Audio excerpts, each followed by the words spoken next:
كحك العيد. جبنا كحك من اكتر 6 اماكن بتطلب مننا. ساب الصيدله وبقى من اشهر واغنى الفود بلوجرز في مصر والوطن العربي. اوضته مليانه منيوهات مطاعم من 2010 واصحابه سموه جون العاق، ومن عيله غنيه وابوه هو المخرج والمصور وكل حاجه. محمد حازم بيكسب ملايين وبيعيش اوحش فتره في حياته الفتره دي. ايه الحكايه وليه سموه جون العاق، وازاي شايف ان الفود بلوجرز بيزنس اكتر من موهبه؟ كل ده واكتر هنعرفه في الفيديو ده.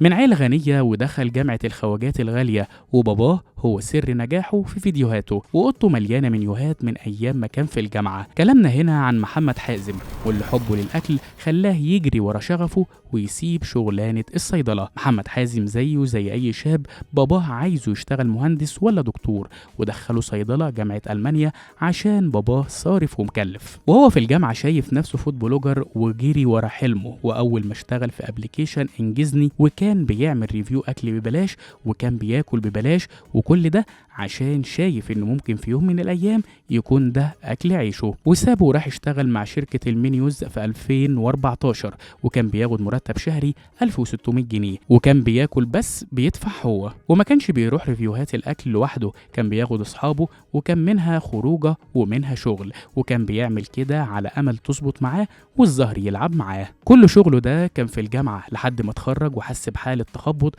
ومش عارف يشتغل ايه، لحد ما جرب مجال الصيدلة واشتغل مندوب أدوية، وكان بياخد 6000 جنيه، وكان بيسافر بنها. وبيقول وقت ما كانت الدنيا بتضيق بيا كنت بشتغل بشهادتي إجباري، لحد ما قدر وفتح بيج خاصة بيه وقدر يحقق نجاح كبير ويوصل لملايين المتابعين والمشاهدات، وبقى من أغلى الفود بلوجرز، وبياخد في الإعلان بالتقريب بين 25000 و 30000 جنيه في الإعلان، وده طبعا على حسب برضه المطعم. وبيقول إنه بيحب المصداقية، ولو فعلا في مطعم طلع وحش ما بيتكلمش عنه ومش بينزل فيديوهات اللي عملها. وقال حازم ان مفيش حد بلوجرز مشهور بيدفع حق الاكل، كل ده كذب، كلهم بياخدوا الاكل ببلاش وبيعملوا دعايه وواخدين فلوس، وكل ده كذب مش حقيقي. اصحابه سموه مستر جون العاق لانه ملتزم في مواعيده مع شغله، لكن مع اصحابه بيتاخر بالساعات. مش بس كده، حازم اتفوق في مجاله لدرجه انه حصل على جايزه افضل محتوى اكل في الشرق الاوسط على تيك توك في سنه 2020،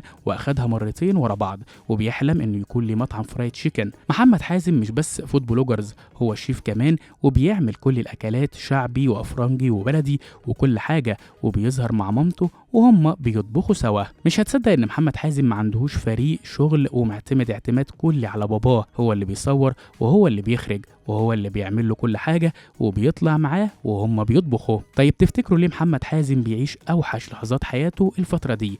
لان عمود شغله كله وسنده في الحياه مات، وهو باباه، واللي من ساعتها وهو مش مستوعب اللي حصل وواخد فترة حداد لحد ما يفوق ويقدر يقف على رجله من تاني. محمد حازم نموذج للشاب اللي اعتمد على نفسه عشان يحقق اللي بيحلم بيه مهما كان اللي حواليه معاه ولا ضده، المهم يعمل إنجاز فيه بل ويتفوق كمان. يا ترى انت من متابعي محمد حازم وعمرك جربت أكل عمل عنها ريفيو وطلعت وحشة ومش زي ما قال ولا لأ؟ شاركونا في التعليقات.